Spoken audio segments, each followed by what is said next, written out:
थोड़ा सा आगे आने बोलना स्टार्ट कीजिए। माइक चल रहा है? हाँ ऑफ ही नहीं किया था। शुरू करूं? Okay, chemical properties. Chemical properties of the metals.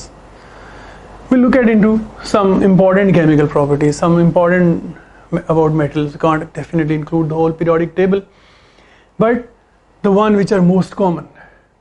Chemical properties of the metals, or we actually describe or discuss their reaction tendencies or the making of reactivity series. A criteria that is set in some metals react with cold water. Obviously, cold water is at the lowest energy level. Like some reaction taking place at dark, mean there is even no light and the reaction takes place. The one which never react with cold water may react with very hot or steam, or some react with dilute acids and some react with concentrated acids. Obviously, the one which are reacting with cold water, they are at highest level of their reactivity, and normally such metals react with moisture and they are kept under kerosene oil, like group 1. All reactivity patterns basically arise from the periodic table. We know most reactive group in the periodic table is group 1.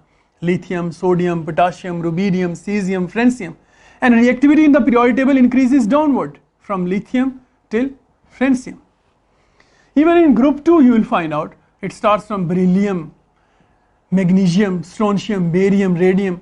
The reactivity increases downwards. But group 1 is the most reactive. Now, group 1 whole is kept under kerosene oil because they are so reactive, kept away from air and the moisture. Cold water basically is the criteria to test most reactive metal and the one which reacts vigorously indeed. Of course, in the reactivity series we have included potassium, but if they ask a question that where can be the position of francium suppose or cesium, of course reactivity increases downward, so it lies above potassium. So we can relate, but all those which are most common, they are included. Like potassium is kept at the top because with cold water, potassium reacts vigorously indeed, violently, catches fire, gets red hot and explode and makes what? Potassium hydroxide and hydrogen gas. Alkaline solution is obtained, but what causes explosion?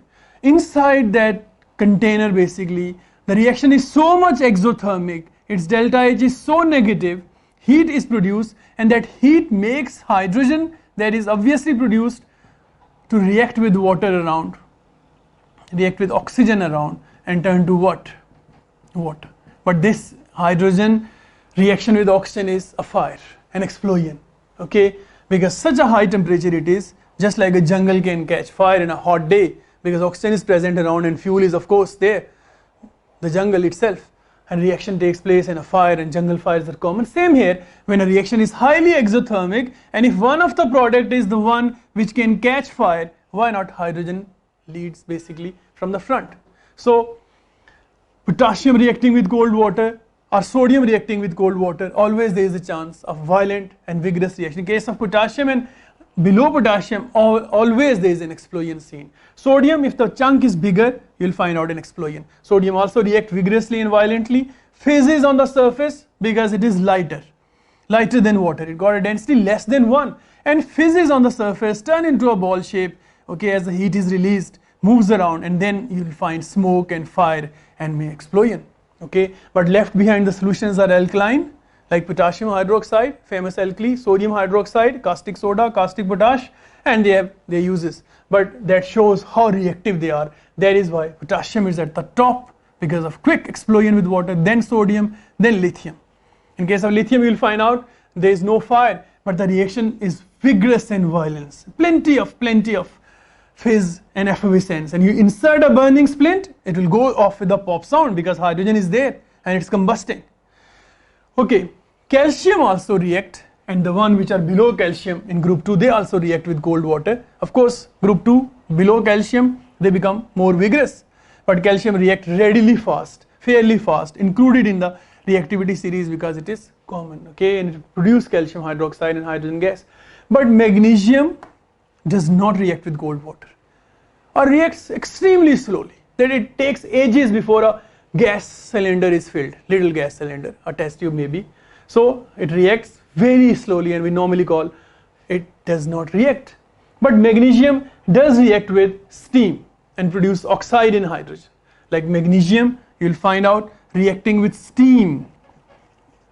Okay, normally heated magnesium and steam will produce magnesium oxide and hydrogen gas. So it means the benchmark is not with the cold water, with steam. Of course, its position is less in the reactivity series. Aluminum, okay, aluminum is the one that has a natural cover, and that is of what? Aluminum metal is coated itself with its own oxide, which is a strong ionic compound of 3 plus and 2 minus electrostatic forces of attraction. Aluminum oxide actually act as a cover, a coat, a jacket, does not allow air or any moisture or water, dilute acids. So that is why aluminum is normally taken as very less reactive. But if sandpaper is used, you scratch it, then you will find out it reacts fairly fast, basically. And that is why with steam it can react under very high temperature if it is taken off, its jacket is taken off. But normally cooking utensils are made out of it because aluminum coating is so thick. However, you scratch it too much and react with the dilute acids, you will find out aluminum chloride and hydrogen gas produced. Same goes for zinc and iron, they react with dilute acids. But with steam their reaction is slow. Iron need to be red hot for the reaction, Fe, red hot. And then you react with steam, and normal oxide is not there, rather Fe3O4 magnetic oxide and hydrogen gas is produced. Iron, with red hot iron, almost around 1000 degrees Celsius it is heated up, and then with steam it will produce the magnetic oxide. So you find out they are becoming less reactive down the group. Okay, when we reach to copper, no reaction with dilute acid, rather with concentrated sulfuric acid or nitric acid, copper may react and produce its salt and water, not salt and hydrogen. I mean, it was not a metal reaction, it was metal oxide. I mean, basically sulfuric acid and nitric acid are oxidizing agent.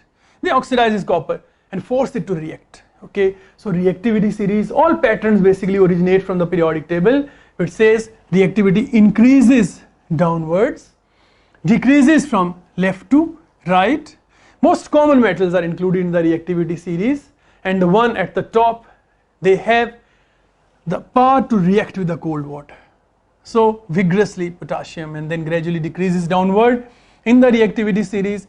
Reactivity series has its applications because the most reactive metal have their own type of reactions and compounds and stability and ways of extraction, and less reactive metal have their own ways of extraction and the properties. Okay, that is why they are included in the reactivity series, and the common ones are included. Okay, so chemical properties of the metals basically decide their reactivity patterns, and reactivity patterns will decide plenty of their properties. So we'll see basically the applications of reactivity series.